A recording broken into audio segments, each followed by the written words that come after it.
Y bien, estamos ahora con Gustavo Guerra García, que es asesor en transportes en la Municipalidad de Lima, miembro del directorio de Invermet, ¿no es cierto? De Protransporte. Gustavo, buenas noches, ¿qué tal? Buenas noches, Jaime, muchas gracias por la invitación. Bueno, hay anunciado un paro de transportes para el próximo 16 de agosto y la razón que dan finalmente tiene que ver con las multas. Dice que hay sanciones que no se toleran, no se justifican, pero no podemos aceptar que las infracciones se han elevado de 45 a 74. Esto lo ha hecho Rao, creo, me parece. En fin, esa aparentemente es la razón principal, ¿no? No sé si hay otras también. Creo que la cantidad de... Enrique Vaca ha dicho que hay 4.500 unidades de transporte que no cuentan con ruta ni autorización. Si hubiese fiscalización que deberían aplicar las autoridades, Lima se ordenaría, si saliesen esas unidades en buena cuenta. ¿Ah? ¿Qué respuesta habría ante estas demandas?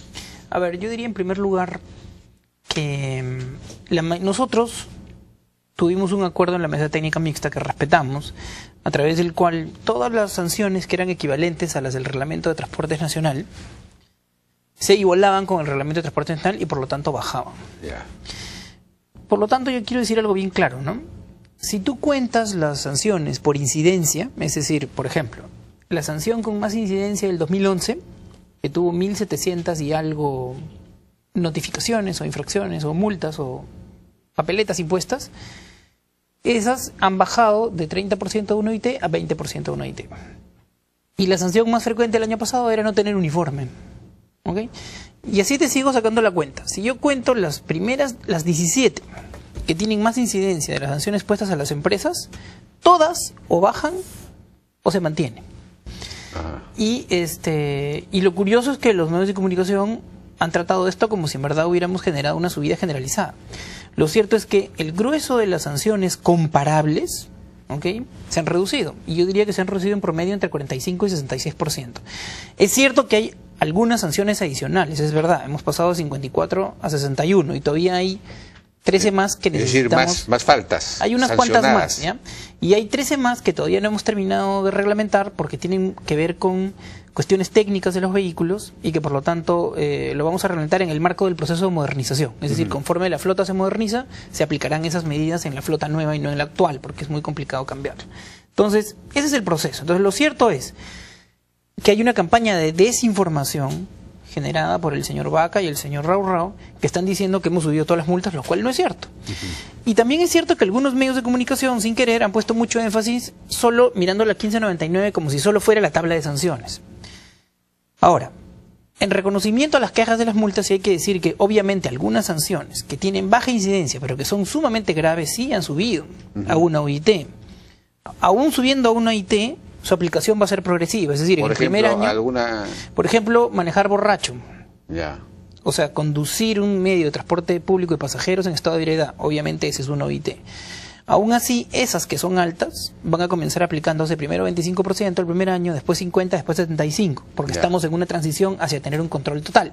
Pero estamos dando una señal clara, ¿no es cierto? Entonces, conducir borracho, no tener SOAT, llevar a las personas con medio cuerpo fuera, o bajar a las ancianas con el vehículo en movimiento, o cuadrarse en el lado izquierdo del carril y no al lado derecho donde está el paradero.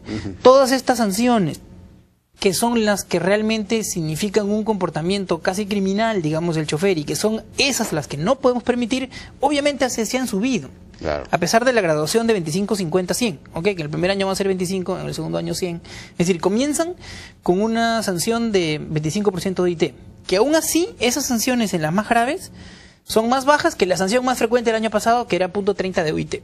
Entonces, pongamos las cosas en perspectiva. ¿Okay? Entonces, yo lo que diría es que no le podemos pedir a la sociedad de Lima, ¿no es cierto?, que nosotros seamos relajados con sanciones que ponen en riesgo la vida de las personas, con sanciones que atacan la piratería, que son la sanción N1, N20 y la R42, o con sanciones que están vinculadas al maltrato al usuario, como hacerlo bajar en movimiento. De acuerdo. Dar la vuelta antes de terminar el recorrido porque tienes pocos pasajeros, ¿no es cierto? Esas sanciones, o irse por otro lado, que no es su ruta, esas sanciones pues sí son importantes, pero son pocas y la mayor parte han reducido, las de mayor frecuencia han bajado, ¿no? Bueno, y todo este sistema de reordenamiento y reconversión de las empresas en empresas de verdad y su reducción, formación de consorcios y todo esto, y la normalización de las relaciones laborales, la formalización. ¿Eso en qué ha quedado? ¿Cuál es el ritmo de eso? En fin, ¿cuál es el plan de ese tema? Esa pregunta me gusta mucho más que la anterior. El tema va muy bien. Digamos, tenemos dos herramientas para hacer la transición, ¿no? Una herramienta son los corredores complementarios, en donde en las propuestas técnicas, los consorcios que se agrupan, que son agrupaciones de empresas que van a presentar oferta técnica, ahí tienen que establecer su compromiso de poner a los trabajadores en planilla. Y ese es un requisito fundamental para que puedan participar. Pero también es un requisito que los propietarios ya estén dentro de la estructura propiedad de las empresas que forman parte del consorcio. Por lo tanto, en los corredores complementarios estamos resolviendo eso porque son requisitos para participar. Por lo tanto, los consorcios ya se están preparando desde ahora. Digamos, es decir, darle una forma realmente empresarial, claro, en la promesa de sociedad de capital. Exacto, en la promesa de consorcio, sí, ¿no es cierto? Las empresas tienen que incluir cada una o todas en su conjunto a los propietarios como accionistas. O se puede permitir que hayan consorcios que son alianzas de propietarios, cualquiera de las dos modalidades, o mixtos, grupos de propietarios que se juntan con empresas, pero igual al interior de cada empresa tienen que incorporarse a los propietarios como accionistas. Entonces en eso se está. Y en la 1599 también hay disposiciones para que se vaya en esa dirección. Ya hoy día los carros que están entrando al sistema ya tienen que entrar registrados a nombre de propiedad de la empresa. Por lo tanto, el cambio está en marcha. En el caso de la 1599, digamos, hay una gradualidad un poco más lenta para incorporar a los propietarios en las empresas. ¿Qué cosa? Nadie sabe qué cosa es la 1599. Perdón, la 1599 es la ley que regula todo el sistema de transporte urbano, ¿no? Entonces, nosotros vamos a tener unos 30 contratos de concesión de proyectos en corredores que, como el metropolitano, se van a regular pero estos corredores, ¿cuándo van a entrar en funcionamiento? Ya, nosotros vamos a convocar la primera semana de septiembre y la licitación dura hasta noviembre y entran en funcionamiento en enero o en febrero, ¿no? Esos son los plazos que estamos manejando. Y la primera importación de vehículos es 9 meses después de que firme el contrato, que es más o menos en agosto del próximo año, que ya entre el primer 20% de toda la flota de las troncales de estos corredores que tiene que ser incorporada en sustitución de la flota antigua de los corredores actuales, ¿no? Principales. Y el otro tema más o menos vinculado es el asunto del chatarreo, porque hasta ahora no se aplica el famoso chatarreo. Es decir, hay una disposición por la cual los taxis de más de 15 años de antigüedad, creo, tendrían que salir, ¿no?, de circulación. Eso es una cantidad más o menos apreciable. Pero eso supone pues un financiamiento, incentivo. Sí, de acuerdo. A ver, el MTC fijó una reglamentación que nosotros tenemos que acatar, que establece que los carros con más de 15 años tienen que salir del sistema del servicio de taxi. ¿Okay? Eso quiere decir que o sirven para otro fin, pero no pueden seguir siendo taxi. Nosotros en el municipio de Lima hemos acatado esa medida, pero hemos dado un año para hacer una transición.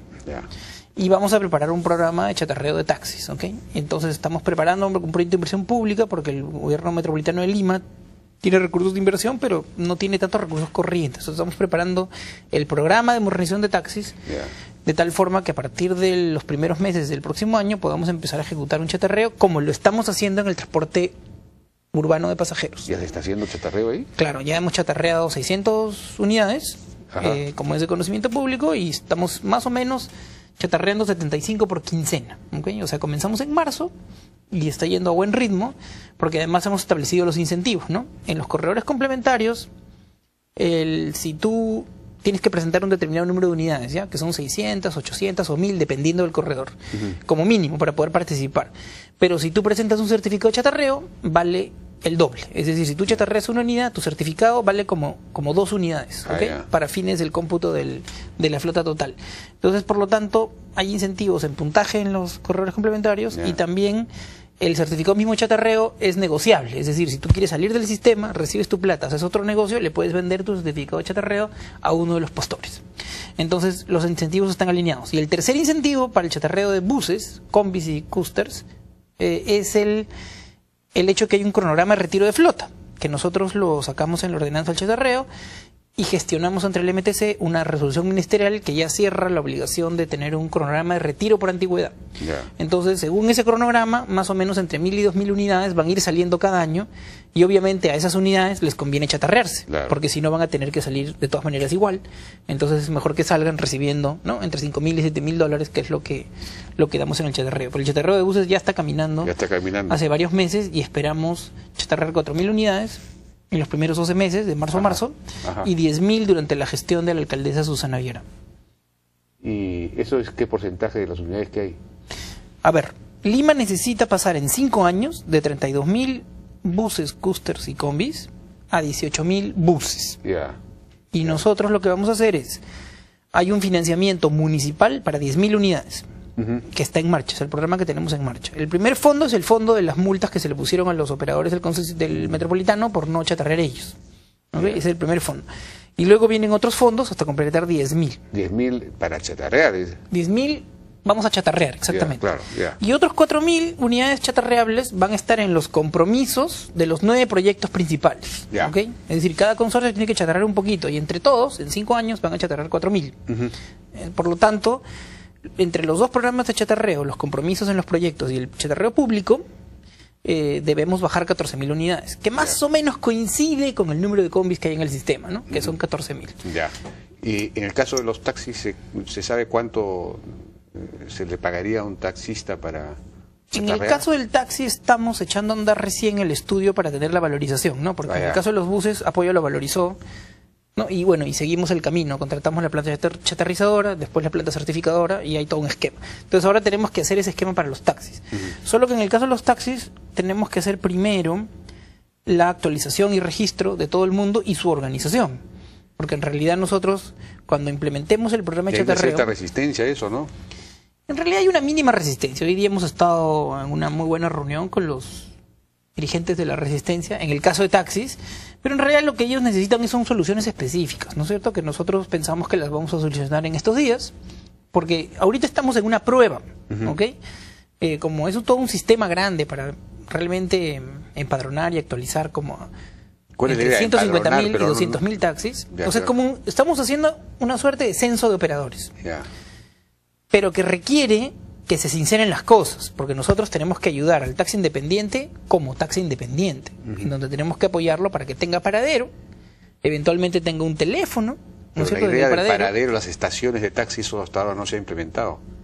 Esa debe ser una propuesta. De acuerdo, pero es que para poder implementar ese sistema, Lima puede requerir tranquilamente 800 o 1.000 paraderos, Pero para poder saber exactamente cuántos necesitamos, tenemos que saber cuántos taxis van a ser taxi estación o taxi empresarial, ¿no?, como Taxi Real, Taxi Plus, Taxi Satelital, etcétera, y cuántos van a ser taxi independiente. Esto sería, hoy día eso no se sabe. ¿Por qué? Porque la gente está inscrita de forma falsa. Se han inscrito como taxi empresarial para eludir el pintado de amarillo y el casquete, y por lo tanto es una confusión total. Y la mayor inseguridad es el taxi independiente disfrazado de taxi estación y que no tienen estación, porque estación es un terminal grande donde deberían estar. Entonces ahora lo que estamos pidiendo es sinceren esta situación. Y los que trabajan a tiempo completo tienen la última oportunidad para incorporarse al sistema. ¿Tendrían que pintarse de amarillo entonces?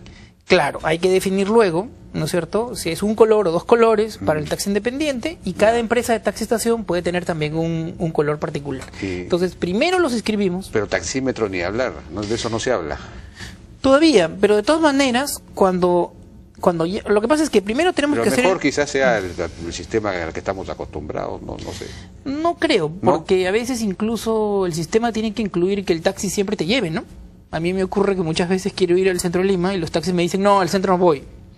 Bueno, pero lo pasa, claro, cantidad de taxis. Sí, pero no es un sistema correcto. Como decía aquí nada más partida de Perú, es el sistema mejor, no hay sistema de transporte mejor que en Lima.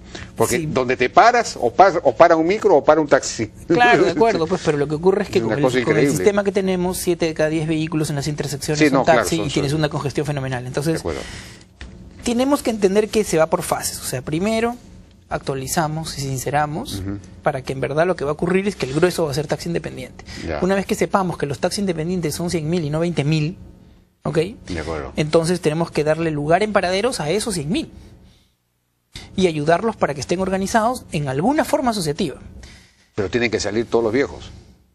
Claro, los de más de 15 años tienen que salir y para eso hay un crédito de renovación vehicular para ellos y tienen un año para poderse adecuar, ¿no es cierto? O sea, que no se va a reducir el número de taxis. Porque son demasiados. Pero es que para reducirlo, primero tenemos que saber cuántos son, que es un tema que no se sabe, luego organizarlos y luego negociar la reducción. Nosotros vamos a hacer, en paralelo al censo de operadores y al registro universal, lo que vamos a hacer es un estudio para ver cuántos taxis pueden moverse en simultáneo en la ciudad. Y si el número de taxis en simultáneo en la ciudad es menor al número total de flota que registremos, vamos a congelar la flota de taxis, porque obviamente ya está saturada. Intuitivamente creo que toda la ciudad sabe que tenemos un exceso de taxis. Entonces, una vez que tenemos la flota máxima que puede circular en simultáneo y la flota total registrada, lo que tenemos que ver es qué esquema de rotación tenemos que implementar en la ciudad. Pues vamos a negociar las alternativas, pero eso lo tenemos que hacer después de registrarlos y después de organizarlos, ¿no? Muy bien, pues teníamos otras preguntas, pero ya nos ha ganado el tiempo. Parece que comience el ordenamiento en Tacna y Wilson, ¿no? Lo mismo que hicieron en Abancay, lo van a hacer en Tacna y Wilson, ¿no? Gracias por ese punto. Mañana vamos a ordenar Rayito de Sol y Hacho, que es bien importante. Son dos paraderos terribles que hay en la Panamericana a la altura de Palacio de Gobierno. Y entre el lunes y el miércoles estamos ordenando Tacna Wilson, que es súper importante también, ¿no? Con eso ya todo el contorno del Damario Pizarro estaría en las principales avenidas ordenadas y después seguiremos en Carretera Central, Javier Prado. Muy bien, pues. Benavides, etcétera. Parece que este asunto funciona, avanza. Lo felicito. Sí, estamos trabajando fuerte. Lo felicito realmente. Muchas gracias, Gustavo Guerra García, gracias por su participación en la Hora N. Vamos a una pausa.